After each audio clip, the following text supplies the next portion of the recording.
The David Pakman Show at davidpakman.com.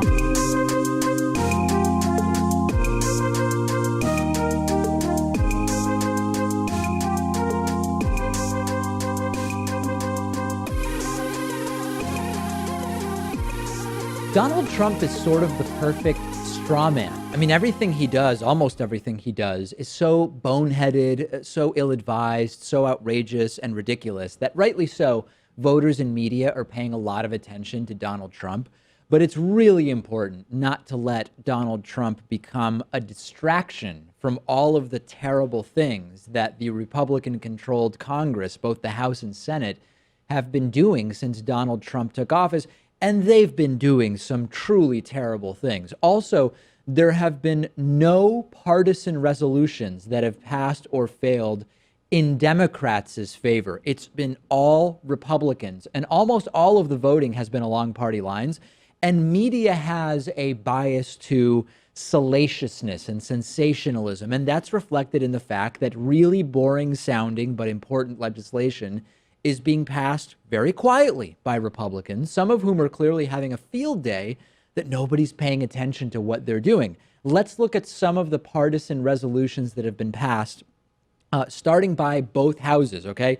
These are resolutions passed already by the Republican House and Republican Senate, starting with House Joint Resolution 38 on February 2nd, passing the House 228 to 194, also passing the Senate 54 to 45. And what this did was remove some common sense Obama era regulations that prohibited the dumping of coal mining waste into public streams. Seems like an obvious thing that we would want to prevent.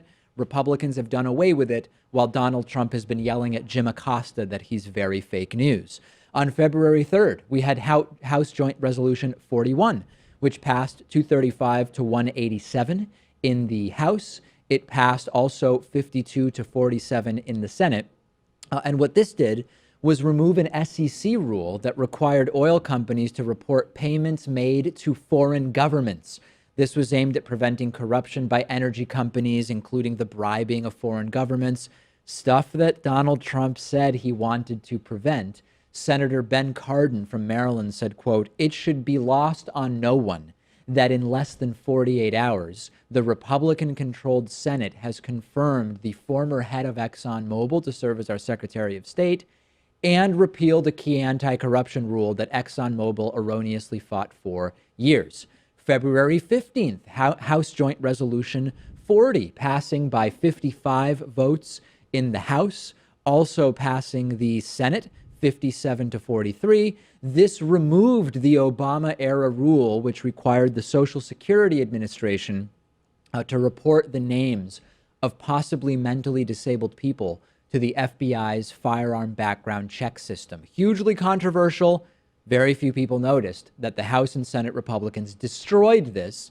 Some partisan resolutions have also passed the House, but not yet been voted on in the Senate. Just a few examples of that. We have House Resolution 7, which passed in the House 238 to 183. We did talk about this one a little bit. This was effectively a bill that would prohibit federal funding of any public or private health insurance that covers abortion. This includes Obamacare subsidies. We said before, and I'll say it again, it would disproportionately impact impoverished women, women of color. Planned Parenthood says that out-of-pocket abortions cost around $1,500. And of course, it was unnecessary because there are a number of other laws that already prevent federal funding of abortions. We have House Joint Resolution 37, which would remove 14 major workplace rules for federal contractors involving safety, health, wages, disability, civil rights.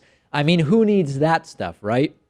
And also House Joint Resolution 36, which would remove Bureau of Land Management rules reducing methane waste from oil and gas drilling on public lands. Bye-bye, environment. A couple of others, including House Joint Resolution 57, which would rescind Department of Education accountability rules, requiring localities to report K through 12 data to furthering equality and in education and fighting the discrimination of historically marginalized students. That's right. It's not just Betsy DeVos we have to worry about. And we can go on and on. I mean, there's House Resolution 66 and 67, which would erase a Department of Labor program that helps private sector employees save for retirement. We have House Joint Resolution 42, which would remove restrictions on drug testing for federal unemployment benefits, big government. And don't forget, it's also been the Senate that's been approving all of these atrocious Trump nominees. This is why, Pat, in the midst of Trump, we have to keep pushing on 2017, 2018, the census. We've got an upcoming long-form piece and interview about gerrymandering. There's a lot to do and a lot going on beyond just Trump. This is a big deal because Republicans are going to have control over both houses of Congress, at least for the next 2 years and probably even after that, too. And while Donald Trump's cabinet picks and some of the media circus events he's creating is causing a big stir, we have to look into the more things in policy where people don't really want to get to the weeds as much. But it's just as important, if not more important. The names for these bills are so long and boring that it's hard to even get people to stay tuned in just after reading the name of it. If I read the full names of some of these bills, people would already start tuning out. So yes, Donald Trump is serving as the perfect straw man for the Republican-controlled House and Senate, and we're going to keep on it the way we have been. I haven't been talking much about Milo Yiannopoulos because I know there are many people in our audience who don't know who he is, or they know and don't really care to hear about him. He's the right-wing, alt-right troll Trump supporter who's been going on college tours. He goes all over the place. Sometimes he's welcomed by violent protests, which only helps to fuel his popularity. And his big thing is that as a gay right-winger who publicly talks about how he likes dating black guys, he says the left isn't well prepared to push back against him on identity, since he's an anti-feminist who also happens to be a gay guy and he's a right-winger. I've been in touch with him off and on for several years. Here's the extent of my contact with Milo. Years ago, we were scheduled to interview him about no topic other than online trolling, and he no-showed. And then the next day or the day before, he said that he had been ill and just wasn't able to tell me that he wasn't going to make it on the show. And then more recently, I interviewed him about Gamergate, and we talked about Gamergate. We also talked about his views about how he thinks transgenderism is a mental illness.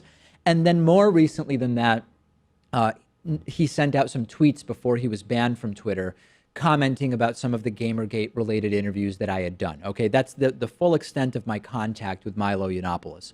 He was on Bill Maher over the weekend, and Bill Maher received a ton of criticism for even having him on. Journalist Jeremy Scahill backed out of being on that show because Milo Yiannopoulos was going to be on. And I'd say that I wasn't opposed in principle to having Milo Yiannopoulos on the show. I interview people whose views I disagree with and find deplorable.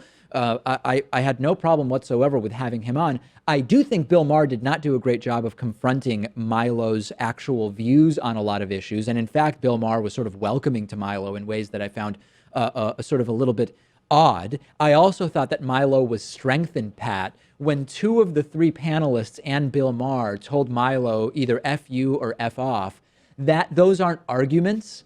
And I think that actually strengthened Milo's position when people just started swearing at him. Yeah, that was great to see. I mean, it was interesting to see how Bill Maher and Milo dealt with each other because I think they do kind of agree on a lot of points. But because there was such a circus around having him on the show, I think Bill Maher was more inclined to defend him. And you call him Milo. That's interesting. I kind of like that. Yeah, I don't know how he pronounces it. I thought maybe you're right. Maybe Milo is not even the right way to pronounce it. Okay, so he shows up on Bill Maher. This brings a lot of attention to Milo or Milo, call him what you want. And then people start checking into what he said in the past. And a clip of Milo defending effectively child rape and pedophilia has gone completely viral. And it has caused some real problems for Milo Yiannopoulos' career. It's from when he was a guest on the Drunken Peasants podcast about a year ago, a show I appeared on a couple of months ago, I believe it was.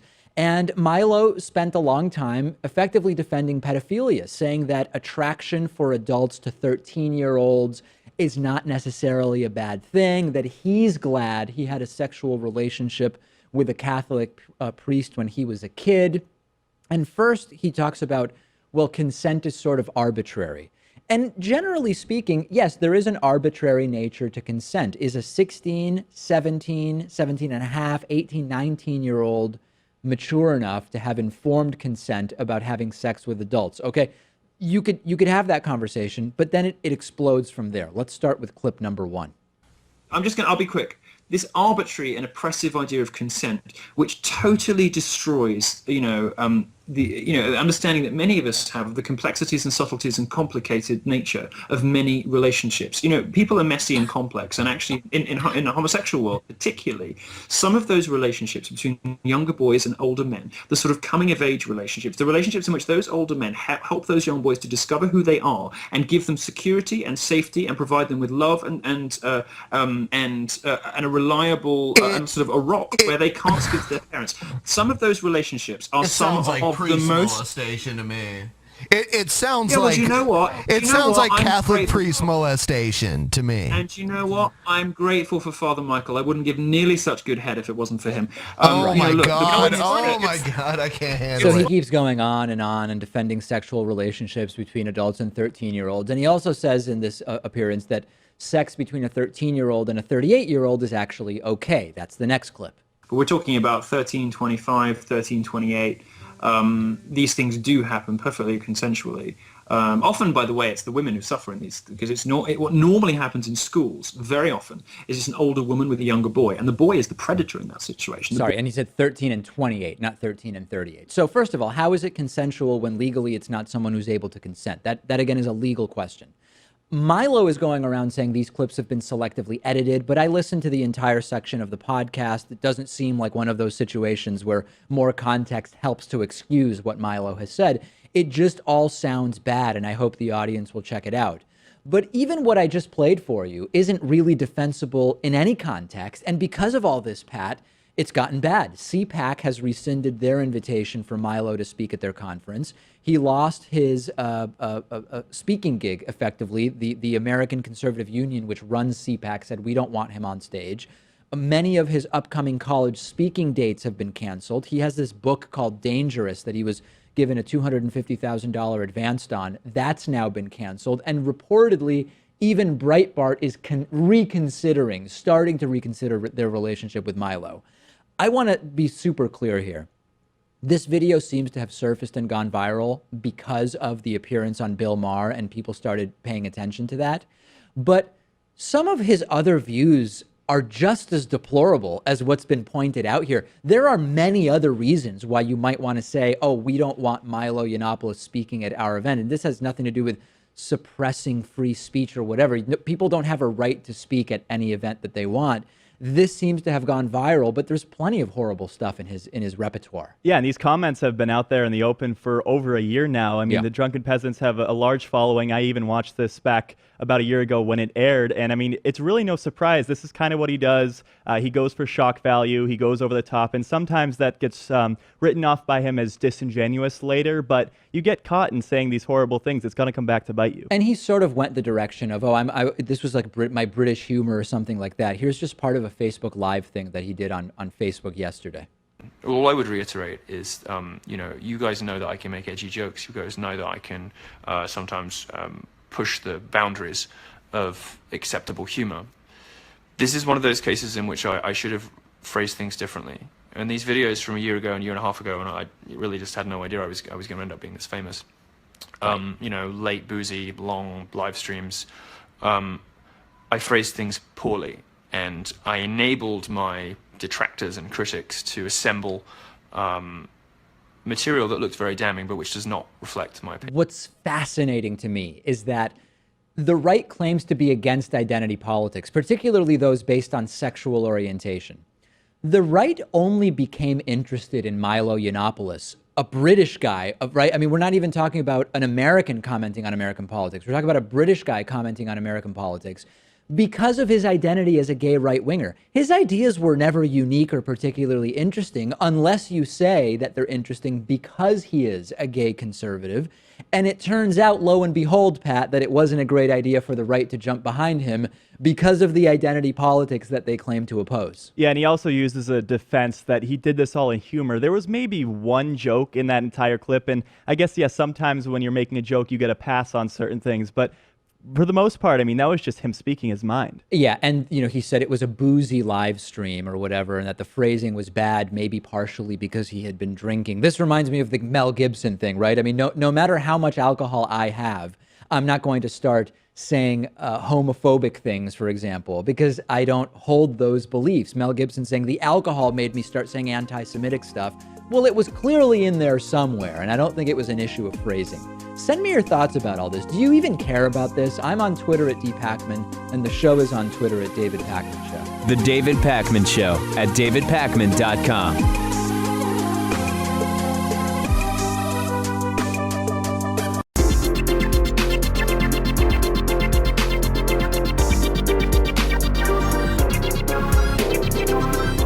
The David Pakman Show at davidpakman.com.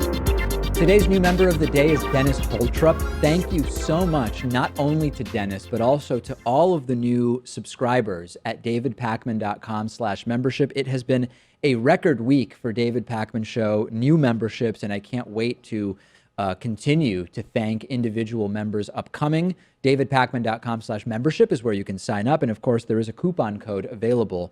I voted 17. Remember, if you ever shop on Amazon.com, davidpakman.com/Amazon is the website to stop in at before shopping. It'll redirect you to Amazon, and then anything you buy will send us a little kickback. Here's something interesting. I flew a drone for the first time over the weekend, Pat, and I actually posted it to my Instagram, which is I'm David.Pakman on Instagram. I hope people will follow me there.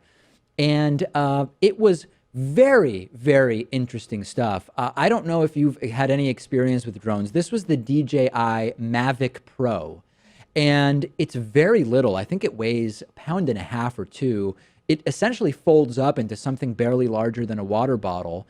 And it was a friend of mine got this one. I am super interested in drone technology after having fun with this thing. And does it have a camera on it? Because I think that's the best part, to later see the images that you see from, I don't even know how many thousands of feet up in the air, maybe. This one can go up to, I think it's 1,500 feet. It goes 60 miles an hour. We flew it over to a mutual friend's house about 1.5 kilometers away and snapped some pictures of his house.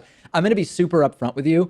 I have no clue what the legal resolution is going to be to a lot of this stuff, because once it gets more than 150 feet off the ground, you can't hear it, and it's very difficult to see unless you're looking for it. And you could easily track a car or a person with this thing. I asked a lawyer friend of mine, what's going on with law around this? He says, I have no idea. I mean, if you call the police and say there's a drone following me, what can they even do? You can't even see it from over 150 feet up. I guess they would have to try to shoot it down if they were going to do anything. I mean, do you have to register it with the FAA now? You have to register it, but that's $5. And unless you're within 5 miles of an airport, it's not like you have to report when you're flying it.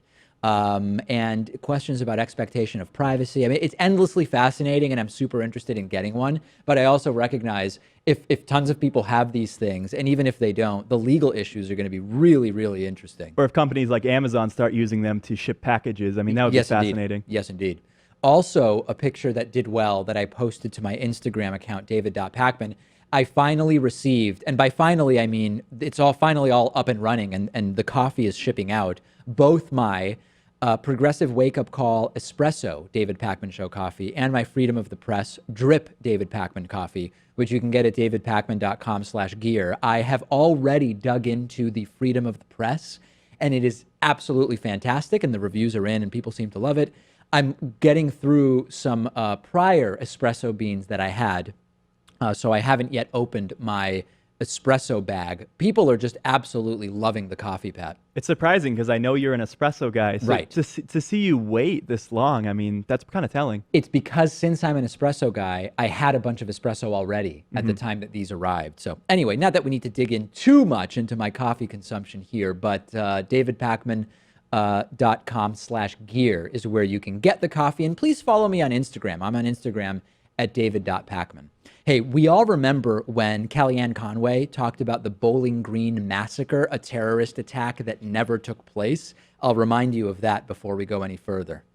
I bet it's brand new information to people that President Obama had a 6-month ban on the Iraqi refugee program after 2 Iraqis came here to this country, were radicalized, and they were the masterminds behind the Bowling Green massacre. I mean, most people don't know that because it didn't get covered. Most people don't know that because it didn't happen. Then it was Trump Press Secretary Sean Spicer taking a turn, referencing Atlanta multiple times. Of course, the only terrorist attack in Atlanta was the pipe bomb during the Olympics, which was an American-born white dude. Here's Sean Spicer referencing the Atlanta jihadist attack.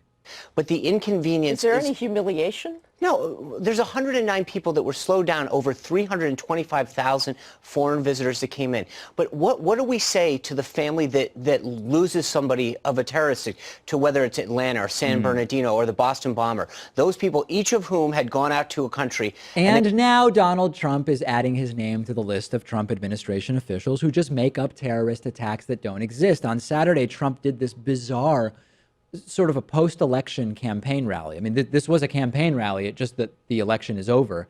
Donald Trump talked about an attack in Sweden on Friday night, yet another terrorist attack that never happened. You look at what's happening in Germany. You look at what's happening last night in Sweden. Sweden. Who would believe this? Sweden. They took in large numbers. They're having problems like they never thought possible. What happened the previous night in Sweden? Nothing. Nothing happened the previous night in Sweden. The Swedish government actually formally requested an explanation from U.S. Secretary of State Rex Tillerson saying, what on earth was Donald Trump talking about? Trump's response, sit down, get the kids out of the room. Trump's answer was, I mean, this is not The Onion, Pat, okay? Trump's explanation was, I heard about it on Fox News. Check out the tweet that Donald Trump sent out. My statement as to what's happening in Sweden was in reference to a story that was broadcast on Fox News concerning immigrants in Sweden. The Fox News segment from Friday that Trump is referring to was talking about immigration and crime in Sweden, not any specific incidents. So here's the amazing thing. I know I've said you can't write this stuff, Pat. Not only is our president getting his talking points about global affairs from casually watching Fox News, he's not even paying close enough attention to Fox News so that he ends up with the wrong impression of what his talking points should be from Fox News. That's the thing. I mean, this is Fox News. It's a media outlet that goes in front of millions of people, so they want to be very clear and straightforward on their words. Not much nuance at all. So if he's not able to understand this, how is he supposed to be able to understand a national intelligence briefing when there's nuance and different opinions? Yeah. And, I mean, it's no surprise that he wants it boiled down into one page with a lot of maps and graphs on Mostly pictures, 2 to 3 bullet points. The reality is Sweden's crime rate has been falling since 2005. There has been an influx of immigration, but the crime rate continues to decrease. Former Swedish Foreign Minister Carl Bildt said, Sweden? Terror attack? What has he been smoking? Questions abound. And the Swedish embassy saying, quote, we look forward to informing the U.S. administration about Swedish immigration and integration policies. During George W. Bush's presidency, it was bad enough that Fox News was constantly downplaying all of the disastrous actions of the Bush administration. But now we actually have a president who himself is getting his information from Fox News to begin with, let alone the fact that the president of the U.S. generally shouldn't be making baseless claims about important topics. Making them based on misunderstandings of Fox News reports is particularly concerning. And we know that Trump is just reacting to what's on Fox. He actually tweeted not long ago when Obama commuted Chelsea Manning's prison sentence. Fox News put out a story calling Chelsea Manning an ungrateful traitor. And then a few days later, Donald Trump puts out a tweet referring to ungrateful traitor Chelsea Manning. So basically, it is a running commentary from the president of the United States based on what happens on Fox News. This is very, very scary stuff, folks.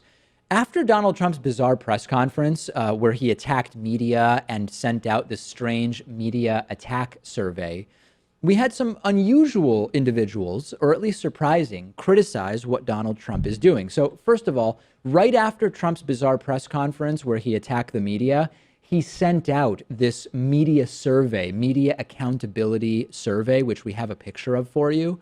And it was basically saying, please take this survey so that we can fight back against the media's attacks and deceptions. An unbelievably bizarre thing to be sending out. And it was basically a pretext to slam media even more. So right after this, Donald Trump did an interview with NBC's Chuck Todd, where he said, "I hate the press. I hate you especially." And as a result of this, we had, what's our next thing? It's a Donald Trump tweet as well, right? Donald Trump sending out a tweet where he said, "The fake news media, failing New York Times, NBC News, ABC, CBS, CNN, is not the enemy. It is not my enemy. It is the enemy of the American people." Okay? This is very, very dangerous rhetoric. And there are both Republicans and Fox News hosts that are saying this is insane and it must end. First, we had Shepard Smith, the sometimes lone voice of remotely reasonable thinking on Fox News. He called the entire thing crazy. Jim Acosta over there from CNN, an accomplished reporter, a guy I've never met, but a good reporter. I mean, treating him like he's, I'm not even going to use the word. I'm not going to give Twitter it's the love it needs. It's crazy what we're watching every day. Yeah. It's absolutely crazy. He keeps repeating ridiculous throwaway lines. That's Fox News. That conversation happening on Fox News. Also from Fox News, Chris Wallace says that a line was crossed when Trump attacked the media at his bizarre and gong show-like rally. Yes, presidents have always had, and politicians have always had problems with the press. They want good press. The press doesn't always give it to them.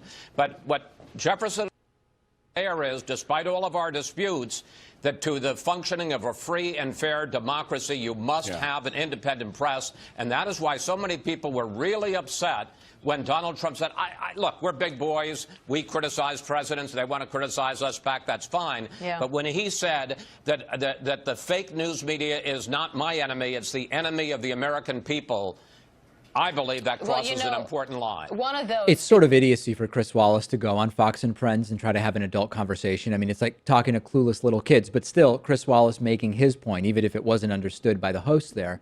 And then Republican Senator John McCain saying that the attacks on the press are how dictators get started. Stunning comments from John McCain. Fox News is standing up to Trump in some little isolated incidents before Republican congressmen are. Trump going out of his way, by the way, at the press conference to leave out Fox News from his criticism, saying several times that Fox News is actually okay. They're not part of this insane criticism. This is an incredibly dangerous situation. And I've said it before, and I'll say it again. On a recent YouTube live stream, I said, I don't think it makes sense to say Donald Trump is Hitler. But there is no doubt that we are seeing language now that matches the pre-World War II authoritarian rhetoric that we were hearing in Germany. And I mean, it's great to see, too, that there are conservatives who have an understanding of what the facts are and understand there's an importance of the media and their place in our democracy. Yeah. But then you also have people like Congressman Lamar Smith, who said that you can't trust the media. You should get your news directly from the president, as if we're some autocracy or something. There's also something insanely hypocritical in the background of this, which you're kind of alluding to, which is all these Trumpists joining the angry at the media at a systemic level bandwagon. How are they hearing about the things that Donald Trump does, which they like? The media. And I think that it's also one of those low media literacy red flags when people don't even understand what the source for the stuff they know is, whether it's media you like or don't like, trust or don't like, or don't trust. You're still hearing about what your fearless orange leader is saying and doing through the media. Discuss this with us on our Reddit discussion forum, davidpakman.com/REDDIT. The David Pakman Show at davidpakman.com.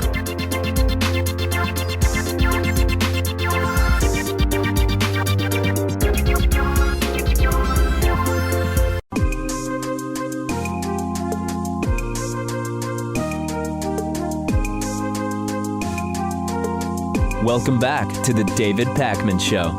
I'm joined today by Luke Vargas. He is the United Nations Bureau Chief for Talk Media News. He's joined us from all over the world, and today he is joining us from Mexico City, where he's been spending a week learning about trade, immigration, relations with the United States. Let's start with the feeling there, Luke, in terms of what Donald Trump has been saying, possible tariffs, a wall that he says at some point somehow Mexico will be paying for. What's the general feeling there about the Trump rhetoric? Here's a statistic that has blew my mind and will probably blow yours as well.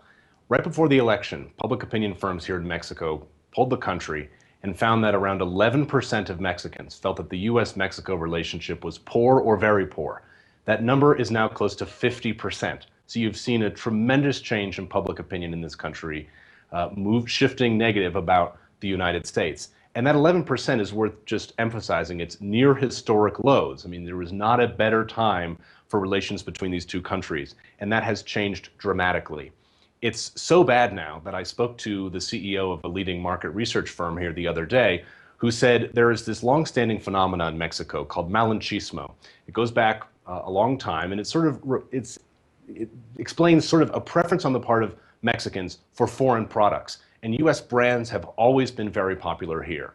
And this man said the shift is now happening very rapidly, and whether consciously, formally, or subconsciously, informally, Mexicans are now turning away from American brands. And that's very important because you have companies like Walmart making billions of dollars a month here, 7-Elevens on every corner, Home Depots, Ashley Furnitures, you name it. Mexico, for many American companies, is the second biggest overseas market for them. And for American public, or Mexican public opinions to change about the government, but also for American corporations, is going to undermine this America First narrative that Donald Trump has been talking about. So from the newspapers to public opinion, there has been a big shift here. People just are not having it at all with the rhetoric of Donald Trump. And what about in terms of relations between the governments? We found that much of what Donald Trump said he would be doing with relation to the Mexican government during the campaign has not actually come to fruition. We've seen a meeting scheduled and then canceled between Donald Trump and the Mexican president. How are things behind the scenes diplomatically, if it's possible to even know that? I think there was a hope, and this is a hope shared on the part of many people in the U.S. and around the world, that Donald Trump might be saying one thing, but the people who are actually implementing his decisions would be on a very different page. The concern here in Mexico is really that the bottom is going to fall out of this relationship. And in many ways, Mexican government officials and legislators are being pushed to do things which they believe are going to harm Mexico. When you have 50% of the country saying they think relations are bad with the United States, and probably even higher numbers saying they don't like the government of Donald Trump, then those legislators are forced to introduce bills interrupting the relations between these two countries in a manner of ways. So that is one thing that is driving these two countries apart. You've seen the threat of suspending law enforcement cooperation between Mexico and the United States. Another anecdote that I think is very important to keep in mind here is that in 2014, President Obama asked Enrique Peña Nieto, the Mexican president, to crack down on Mexico's southern border. Essentially, if Mexico could keep Central American migrants and asylum seekers out of Mexico in the first place, they wouldn't then be traveling on to the United States. And Peña Nieto complied. Deportations, I believe, were up to about 250,000 last year alone. And he risked relations, Peña Nieto, with his neighbors in order to do this, thinking that the administration in Washington would pay him back for that. And I'm sure Hillary Clinton, if she were president, would have done so. There is now such a feeling of being spurned that not only is this administration not thanking Mexico for probably keeping the number of people passing into the United States lower than it otherwise would have been, but Mexico is now singularly being blamed for this very crisis. So I think relations are really souring on all manner of fronts, and it's so bad now. I spoke to some financial advisors here who say the U.S. is turning into a banana republic. They're telling their Mexican billionaire investors not even to bother with the United States for the next 4 years. We've heard of CEOs having their social media accounts looked into at airports, combing through emails. We even had a NASA scientist who had his phone taken at an airport. Obviously not Mexican in that case, but this is so bad now that the warning coming from those in power here in Mexico to wealthy folks, to other members of the governments, to CEOs is don't bother with the United States. Mexico, perhaps, is the country that will pick up the mantle of freedom of expression, freedom of trade. But for now, we just do not trust the United States at its core, which is a very big shift for such an important alliance. Yeah, I mean, along those lines, you have some Trumpists in the U.S. who see the so-called crackdown on Mexico as something that will just be good for the United States, bad for Mexico, period, in this sort of very black and white, clearly delineated set of consequences. But it actually could be bad for both Mexico and the U.S. for the relationship to go south, couldn't it? Yes. For Mexico, the financial toll could be devastating. I think 73% of exports from this country are bound for the United States. So any disruption in that, however minimal, and it looks like it probably won't be minimal, is going to have a big impact. Then you start thinking about people coming home. If there are large waves of deportees arriving here back in Mexico, that is going to destabilize an economy that has been on a very good trajectory in recent years. And that causes a problem which is felt on both sides of the border, which is that crime has been on the decrease here. You have seen good attempts in some states, bad attempts in others, but generally a correlation between low unemployment in Mexico and a reduction in crime. And if you start to see hundreds of thousands of people returning to a job market that really doesn't have a lot of need for more workers, the number of opportunities decreases, and people may find themselves looking for other types of informal work, or even, becoming curious in criminal enterprises. And that is something very destabilizing for the United States. As far as what the U.S. has to lose, it's not only that law enforcement cooperation. And bear in mind, Mexican visa and immigration policy, as well as refugee policy, has often tracked that of the United States for a reason, so that the United States could never say, terrorists could just be wandering over the border, because Mexico doesn't let people in from many countries around the world that the U.S. also is worried about. But of course, now we've seen Donald Trump saying terrorists could just be wandering over the border. So Mexico is saying, what is the point of this cooperation? And there are just as one more quick anecdote about how this could hurt the United States. Look at an industry like corn. I think this has been talked about quite a lot. But Donald Trump always focuses on the Rust Belt states, bringing back manufacturing, bringing back 19th century energy jobs in Appalachia. And here we have the prospect that the Mexican legislature could pass a bill banning imports of corn from the United States. Well, Mexico is the largest export market for American corn, 27% of all exports. If that goes away, you have a new geographic region, a new economic portion of the United States economy that could be adversely affected, and give Trump just another economic challenge to have to confront. So the ramifications here just ripple out in so many different ways. Luke, in the limited time we have left, NAFTA, okay? We've heard from Trump a whole, there's been a whole spectrum of claims about what he's going to do with regard to NAFTA and Mexico. What's really on the table right now in terms of the NAFTA talks? Well, Mexico says they're open to renegotiation. I think they just want to be seen as being a good faith negotiator, that they're never going to just oppose something, full stop. What's on the table? They're not interested in tariffs. That's completely off the table. One area where I think there is some flexibility is labor standards, wages. These are things they were going to sign up for anyways with the Trans-Pacific Partnership, of which they were a member during the negotiation. So they're probably willing to take that language in, maybe reincorporate it into another NAFTA reboot. Also, there's something called rules of origin. 62.5% of a product, if it's made within the NAFTA zone, the product will then be exempt from tariffs. There is a push in Washington to raise that, perhaps to 80%, perhaps more. Mexico would like this in some ways, because it could mean that supply chains that perhaps aren't a part of Mexico or North America could come into this country, but they're nervous that the U.S. might push it, that they might say maybe 90%. And in that case, corporations that rely on Mexico as a key part of their supply chain might not just say, to heck with it. Let's just do all our operations in Bangladesh and maybe finish the product in the United States and bypass Mexico. So they're willing on one hand, but also very nervous, because this is a Pandora's box. You open up NAFTA, the process drags on, everybody wants input, and this agreement could splinter off into so many different directions. Deportations. Trump, I don't know that Donald Trump is actually going to increase deportations relative to the Obama administration. In fact, the plan that he presented at one point would extrapolate it out, have a smaller number of deportations happen under Trump than what we saw under President Obama. But hypothetically, if Trump were to drastically increase deportations from the Obama era, what would that do in Mexico? Well, and I think we are seeing with the latest DHS instructions to the agency that they are going to view all 11 million undocumented immigrants as a priority now. So those promises from Trump may be off the table at this point, but we do need to wait and see. There are some sectors in this economy, and this is just a small caveat, that actually say they'd like some more deportees to come back, people with good bilingual skills, people with other various skills to go into the call center industry, to go into tourism, to be on cruise ships. there's a desire for those Mexicans who are in the U.S. to come back home. But that employment base is going to be tapped out relatively quickly. There was an editorial here just the other day that said if 10% of the 6 million undocumented Mexicans came back to Mexico, it would inundate government services and civil social services.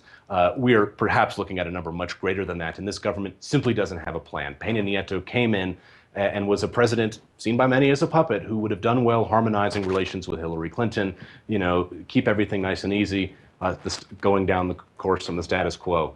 He is not a president in many people's eyes who is going to be able to forcefully confront Donald Trump, someone who's going to be able to radically re-engineer the Mexican economy to accept in all these people. And there's great concern that if all those workers come back, unemployment goes up, wages start going down, and you have a crisis in Mexico that may not be just an immigration crisis, but perhaps a refugee crisis, God forbid, on our southern border, which obviously the consequences are very grave. Luke Vargas in Mexico City today, United Nations Bureau Chief for Talk Media News. Thanks so much, Luke. Thank you. The David Pakman Show at davidpakman.com.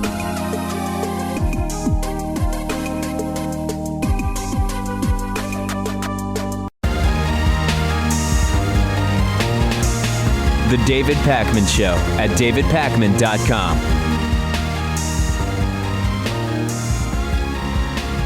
Donald Trump's personal attorney, Michael Cohen, reportedly hand-delivered a so-called peace plan for Russia and Ukraine to now disgraced former National Security Advisor Michael Flynn, which included, here we go now, the removal of Russian sanctions, a topic we now know was discussed when Flynn spoke to the Russian ambassador to the United States prior to the inauguration of Donald Trump. Flynn lied about this. He has since resigned.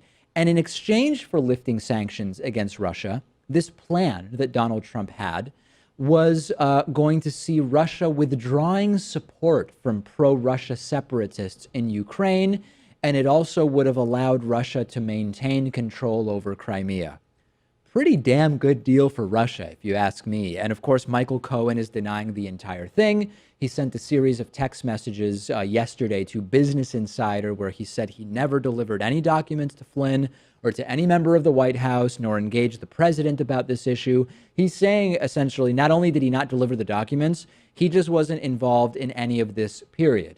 The New York Times is standing by its story, telling the Washington Post that Cohen told the Times in no uncertain terms that he did deliver the Ukraine proposal to Michael Flynn's office. And also, this has been confirmed by Felix Sater. Felix Sater, or Sater, I don't know how he pronounces his last name, is a Russian-American real estate developer who has helped Donald Trump to look for deals to do in Russia. And he says, yeah, it was delivered by Michael Cohen to Flynn's office. So once again, Pat, multiple sources on record is saying this is how it happened. And as we're used to now, the Trump associate just flat out denies that anything took place at all. Who do you believe at this point? Right. I mean, it would be interesting to see if Michael Flynn was the first person out of many to start resigning from the Trump administration, with Michael Cohen being next, because Trump is willing to throw them under the bus and he doesn't treat his subordinates very well. So, I mean, this could be a trend we see. Yeah. Cohen, of course, not part of the administration per se, which is also what makes this more disturbing, that he's Trump's sort of like personal lawyer. So obviously he's one of the guys involved in being involved with Trump. Regardless, the buck stops with Trump, though. Absolutely. And there's another reason that this is huge. Remember that Trump blackmail file? Talked about it a bunch of times. In that file, there were allegations that a Michael Cohen went to Prague to meet with Russian officials secretly. He denied it, denied ever having been to Prague. And it was then thought, it's possible that this referred to a different Michael Cohen who went. If we go back through the file, though, it more generally said that there was a man named Michael Cohen that was part of an ongoing secret liaison relationship between the Trump campaign and Russian leadership. It may indeed be that it was this Cohen that was being referred to, and it would be yet another data point, or an alleged data point at least, that suggests connections between Michael Cohen and Russia. It could be yet another corroborated aspect of the Trump blackmail file, in addition to everything that we learned about last week.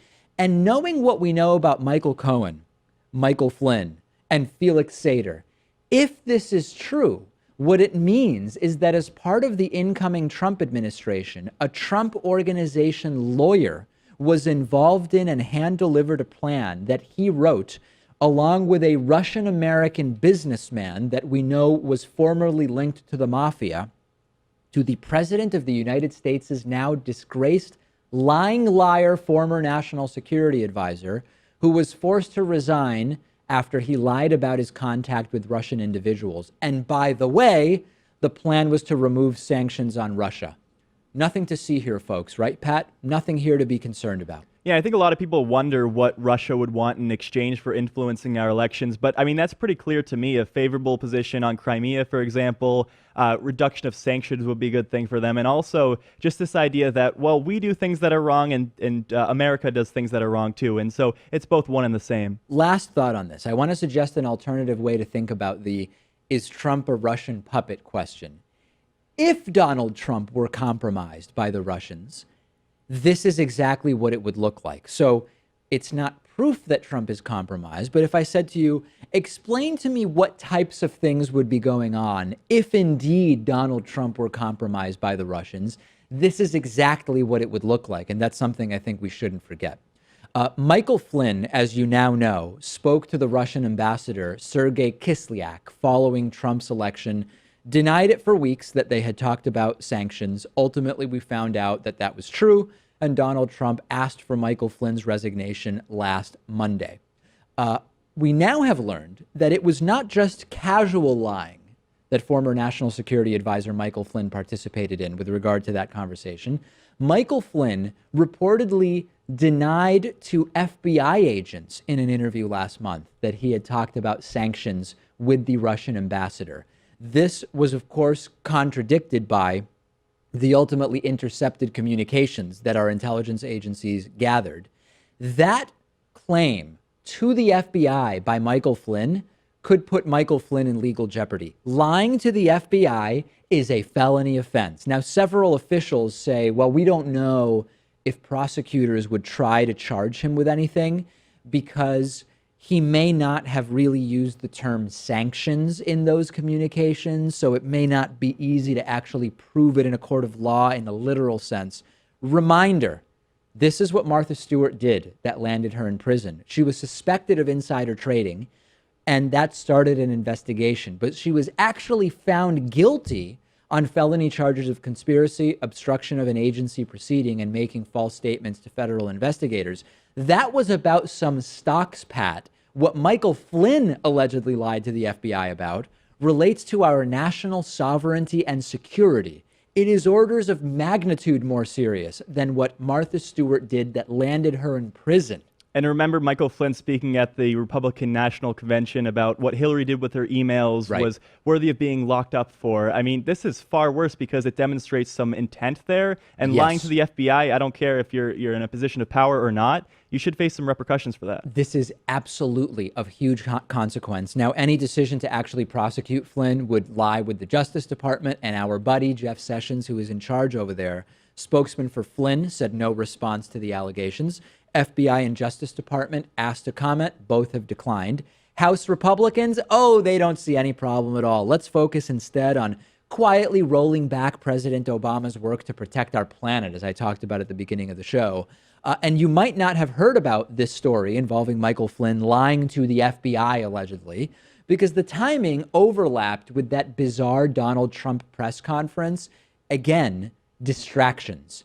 If I lied to the FBI, definitely if Pat lied to the FBI, we'd be prosecuted and would likely go to prison. Shouldn't Michael Flynn get the same treatment? Yep, doesn't matter if it's me or you or Michael Flynn. I like how you implied that if I was lying to the FBI, even more so than you. Absolutely. Certainly. Yeah, no doubt about that. And again, the broader and more specific allegations of the Trump-Russia blackmail dossier continue to be proven true piece by piece, drip by drip.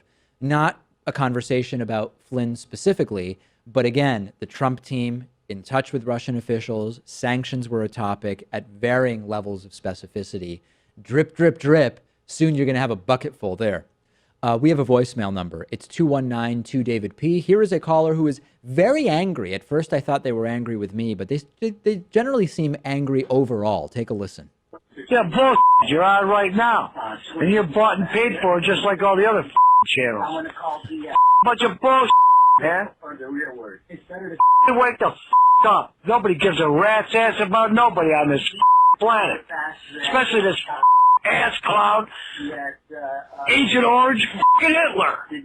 Agent Orange Hitler as a reference to Trump is funny. I thought that this was somebody who hated me. It seems that they just hate everybody. Maybe he's just hating everyone. I don't know. That's what it seems. The cherry on top on these voicemails is when you hear the show playing in the background and it's not getting paused for the person to call in. Something about that just amps up the funny for me when the show is playing in the background.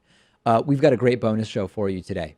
I don't even want to tell you what's on it, but I kind of will a little bit. I'm going to talk about the scam of the diamond industry, something I've talked about before. I'm going to talk about people looking for roommates along political lines, not wanting Trump supporters living in their homes, and much, much more. You can get instant access to the bonus show by signing up at davidpakman.com/membership. We do have a coupon code available. It is IVoted17. If the normal membership rates are high for you, use the coupon code, I don't mind, and you will get instant access to the bonus show, which starts in mere minutes.